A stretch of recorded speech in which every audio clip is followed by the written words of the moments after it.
क्या दुनिया एक और बड़े युद्ध के मुहाने पर खड़ी है? आज हम अमेरिका और ईरान के बीच जो ये जबरदस्त तनाव चल रहा है, उसकी परतें खोलेंगे और समझने की कोशिश करेंगे कि ये टकराव हमें किस खतरनाक मोड़ पर ले आया है। इस पूरे तनाव का सबसे तीखापन ईरान के इस एक बयान से समझा जा सकता है। उन्होंने कहा, हम आपकी धमकियों से डरते नहीं हैं, हम खुद भी जंग के लिए तैयार हैं। ये अब समझ लीजिए सिर्फ शब्द नहीं है, ये एक तरह की खुली चुनौती है जो माहौल को और ज्यादा गंभीर बना रही है।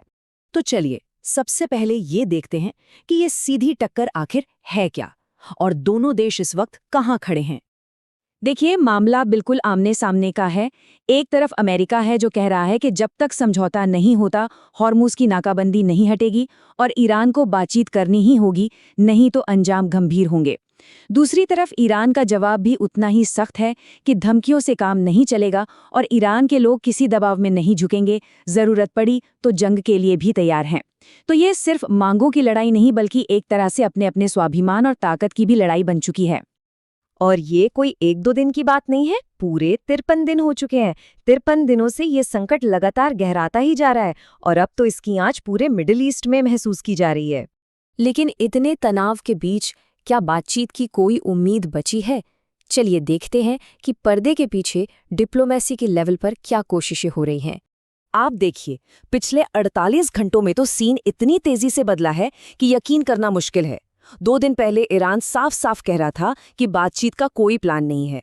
फिर अचानक 24 घंटे पहले खबर आती है कि ईरान के सुप्रीम लीडर ने एक टीम को इस्लामाबाद जाने की हरी झंडी दे दी है और इसी उम्मीद को बनाए रखने के लिए अमेरिका ने भी सीज फायर को 24 घंटे और बढ़ा दिया है। तो क्या ये शांति की तरफ कोई बड़ा कदम है या फिर ये भी कोई पॉलिटिकल मूव है, कहना मुश्किल है। और इस पूरी कहानी में एक सरप्राइज एंट्री हुई है पाकिस्तान की, जो अब इन बहुत जरूरी शांति वार्ताओं की मेजबानी कर रहा है। दोनों देशों के बड़े बड़े अधिकारी इस्लामाबाद पहुंच रहे हैं।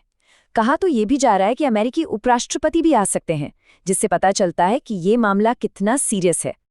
पर रुकिए, यह मामला इतना सीधा भी नहीं है कि सिर्फ अमेरिका और ईरान के बीच ही हो। इसमें कई और देशों का भी एक पेच है जो इसे और ज्यादा उलझा रहा है। देखिए, शांति की राह में रोड़े कितने हैं। एक तरफ चीन पर यह आरोप लग रहा है कि वो एक कब्जे में लिए गए जहाज के जरिए ईरान को मिसाइल बनाने का सामान भेज रहा था। दूसरी तरफ एक बिल्कुल अलग ही मामला चल रहा है इजराइल और हंगरी के बीच, जो माहौल को और गर्म कर रहा है। और इन सब के ऊपर ईरान ने एक नई शर्त रख दी है कि जब तक उनका जहाज और क्रू नहीं छोड़ा जाता, बातचीत आगे नहीं बढ़ेगी।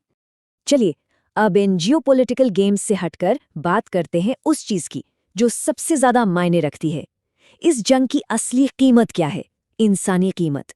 सरकारी आंकड़े बताते हैं कि इस टकराव में अब तक 3,300 से ज्यादा जानें जा चुकी हैं। और हम सब जानते हैं, ये तो सिर्फ ऑफिशियल गिनती है, असल आंकड़ा इससे कई ज्यादा हो सकता है। और ये 3,300 सिर्फ एक नंबर नहीं है, इसके पीछे 3,300 जिंदगियां हैं, 3,300 कहानियां हैं। जैसे भारत के बिहार के एक इंजीनियर की कहानी, जिनकी एक ईरानी हमले में मौत हो गई। अब उनके परिवार के लिए ये जंग कोई टीवी की खबर नहीं, बल्कि एक ऐसा दर्द है जो कभी खत्म नहीं होगा।